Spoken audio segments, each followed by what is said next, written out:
Bonjour, j'espère que vous allez bien. Aujourd'hui, dans cette vidéo, nous allons voir les 5 erreurs à ne pas faire, évidemment, pour lancer son business en ligne. Vous avez une expertise, des compétences que vous voulez utiliser pour lancer un business en ligne. Restez bien jusqu'à la fin de la vidéo pour bien démarrer votre activité. Comme d'habitude, pensez à vous abonner à la chaîne et à liker la vidéo, ça m'encourage à continuer à vous faire des vidéos.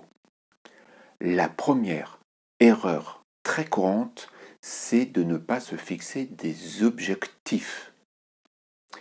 Traduisez vos rêves, vos souhaits en objectifs réalisables et atteignables. Vous avez au moins 3 niveaux d'objectifs. Le long terme, par exemple, devenir indépendant financièrement, acquérir sa liberté financière, avoir des revenus complémentaires, pouvoir gérer son emploi du temps comme bon vous semble, c'est vraiment les objectifs à long terme. Vous avez également des objectifs à moyen terme, par exemple, gagner 500 € en complément de revenu par mois. Ça peut être une première étape.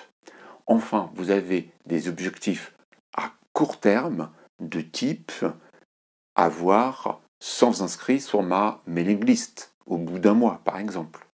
Ou ce sont des exemples, c'est à déterminer en fonction de ce que vous allez déterminer comme objectif. Et grâce à ces objectifs, vous allez pouvoir déterminer une stratégie et des actions à mettre en place. D'ailleurs, c'est la seconde erreur qui est souvent faite, c'est de se précipiter. Même si c'est très bien de passer à l'action, il faut néanmoins réfléchir un minimum quelques jours ou quelques semaines pour mettre par écrit vos objectifs, la stratégie que vous allez choisir, et puis les actions qui vont permettre de suivre cette stratégie, d'atteindre vos objectifs. Si vous souhaitez que je vous parle un peu plus de comment créer une stratégie, comment créer votre stratégie, mettez-le moi en commentaire et je vous ferai une vidéo sur le sujet. En effet, il faut savoir également par quels moyens vous allez développer votre activité en ligne. Est-ce que ça va être via un blog, une chaîne YouTube, un réseau social privilégié, etc., etc. Donc tout ceci se définit dans une stratégie et dans les actions qui vont en découler. La troisième erreur, c'est la dispersion.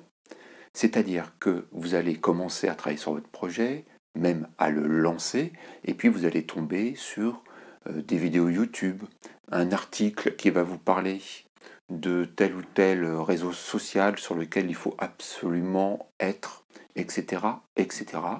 Et vous allez vous dire, ah bah c'est une bonne idée, je vais essayer. Et petit à petit, vous allez donc vous dévier de votre focus business. C'est ce qu'on appelle le syndrome de l'objet brillant. À chaque fois que vous voyez quelqu'un, enfin quelque chose ou quelqu'un qui vous dit c'est formidable, vous allez pouvoir gagner de la vie, votre vie facilement avec cela. C'est vrai que le terme facile, c'est tentant, mais ce n'est pas la réalité d'une activité en ligne. J'ai fait des vidéos sur le sujet. Donc, pour lutter contre ce syndrome de l'objet brillant, la première chose, c'est d'en avoir conscience. Le fait d'en avoir conscience, vous allez pouvoir rectifier à chaque fois que vous allez être attiré par quelque chose, par une vidéo YouTube qui vous dit tel et tel, qui vous donne tel et tel conseil. Hop, vous pouvez rectifier et rester focus sur ce que vous avez défini. Il sera bien temps, dans quelques mois, une fois que vous aurez lancé votre activité en ligne, de rectifier, de modifier votre stratégie en fonction de ce que vous avez pu trouver à droite à gauche, ou même de vous lancer sur un réseau social qui n'étaient pas prévues à l'origine, et par rapport au développement de votre activité, vous vous apercevez que ça peut être intéressant d'aller chercher des prospects sur ce réseau social. La quatrième, qui est un petit peu en lien avec le syndrome de l'objet brillant, c'est de consommer de la formation en permanence et de s'informer en permanence. Il y a plein de formations qui existent sur le web marketing, sur votre thématique, sur votre expertise, etc., etc. Donc, au démarrage, c'est sûr, vous allez avoir besoin de vous former, parce que vous ne connaissez pas tout. Vous ne connaissez peut-être pas comment créer un tunnel de vente, comment écrire une séquence d'emails qui va vous permettre de vendre votre produit ou votre service. Donc, vous allez avoir besoin d'aller chercher l'information à minima, et puis au mieux, vous former.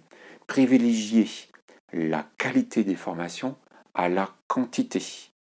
Même si ça peut être un petit investissement au départ, vous allez gagner de l'argent finalement, plutôt que d'acheter plein de petites formations à 7 euros, à 17 euros ou à 27 euros, mais au final, vous allez les collectionner, les visionner, et pas forcément les mettre en pratique. Puisque le conseil que je peux vous donner, c'est peu de formation, et une fois que vous avez acquis de nouvelles compétences ou des connaissances, de les mettre rapidement en pratique au sein de votre stratégie ou de votre activité en ligne, et de tester et voir si ça fonctionne pour vous ou pas. Donc, ne pas en consommer trop et mettez-les surtout en pratique. La cinquième erreur, ou plutôt défaut que je vois couramment chez les personnes qui souhaiteraient faire créer une activité en ligne, c'est de ne pas se lancer. Vous avez donc des personnes qui consomment beaucoup de formations, mais qui ne mettent jamais en pratique dans un réel business. Vous en avez d'autres qui commencent à écrire une stratégie, qui commencent à voir les actions, à avoir des idées, à les mettre par écrit, et c'est super, mais ne se lancent jamais. Essentiellement pour deux raisons.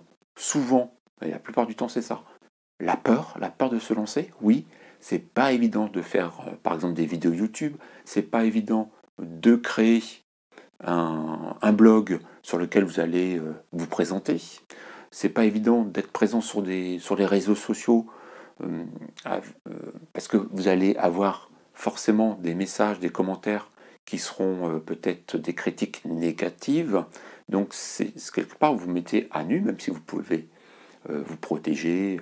Enfin, après, je ferai peut-être des vidéos sur le sujet, mais il y a un état d'esprit que vous pouvez avoir, mais on peut comprendre que ça peut faire peur. Et vraiment, le plus dur, je pense, dans un business en ligne, le plus dur, écoutez-moi bien, le plus dur, c'est de passer à l'action. C'est la première étape. La seconde cause de ce non-passage à l'action, c'est le perfectionnisme. Personnellement, je pense que c'est pour cacher une peur, mais bon, après je ne connais pas tout le monde, mais le perfectionnisme, vous attendez le moment parfait. Vous attendez que votre formation ou votre infoproduit soit parfait.